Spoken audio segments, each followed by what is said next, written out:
This is one of my favourite places to visit and to get back to nature. The rugged coastline of Yallingup in the southwest corner of WA. It's a good 250 kilometres south of Perth, not far from Margaret River. The native bushland down here is remarkable. In fact, around 80% of the plant species don't occur anywhere else in the world, but we've cleared a lot of it for agriculture. And today, I'm meeting a bloke who's busy putting it back by regenerating his own block, a former sheep farm.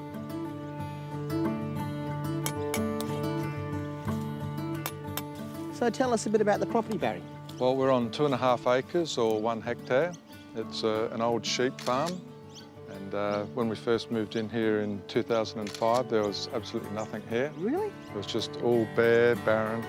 My God, you've done some work. Yeah, there's a lot of hard work gone into this.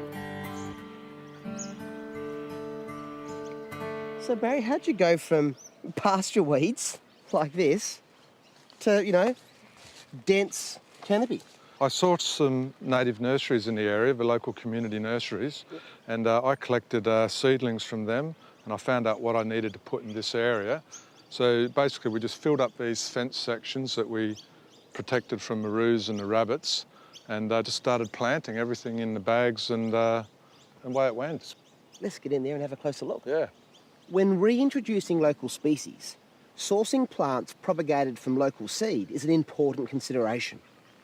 Local populations can be genetically distinct from populations only a few hundred kilometres away. Local conservation means preserving local genetic diversity. These were the first jarrahs I planted on the block. How long ago?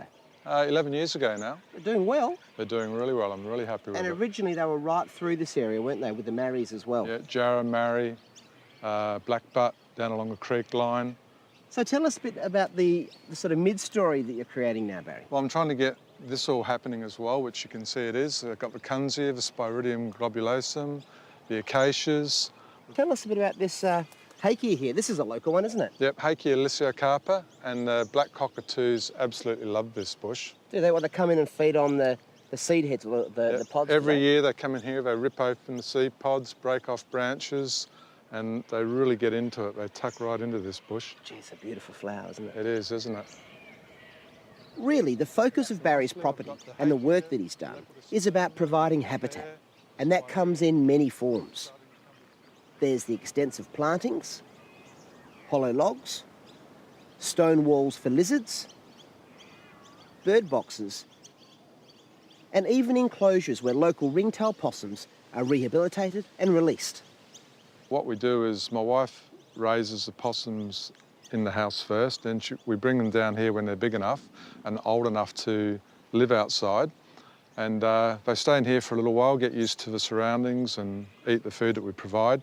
And then when they're big enough and old enough, we open the cage and they can come out through that little door and run along the walkways and help themselves to whatever they want to do in this area. They'll feed on the blackbutts, the jarrahs, the acacia saligna, and basically they become self-sufficient. So they come and go as they please now. So it's very rewarding. Okay, and here we are at the top of the block with the original remnant bush that was on the property in the beginning. And as you can see, the sheep have completely grazed this area out, but we are starting to see the Hyberdias come back and a lot of understory is starting to come back again. So just by keeping the sheep out, you're seeing stuff spring back? Ever since they've been gone, it's just very slowly started to grow back and all the understory has come back. So what's driving you to do this? Well, we just love, we love the bush and everything around here. We love the wildlife. What was here is all gone and we're trying to get it back.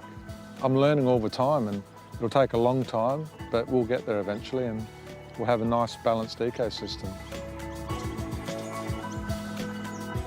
The reward for all of the hard work for Barry and his wife Julia is being able to enjoy the view that they've created and to take in the transformed landscape that's full of life.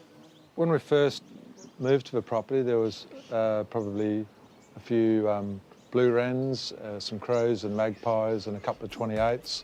But over the years, the numbers have steadily increased, and as the trees have grown and matured, We've seen the bird population explode, and we've got over 25 species of birds living on the block now permanently.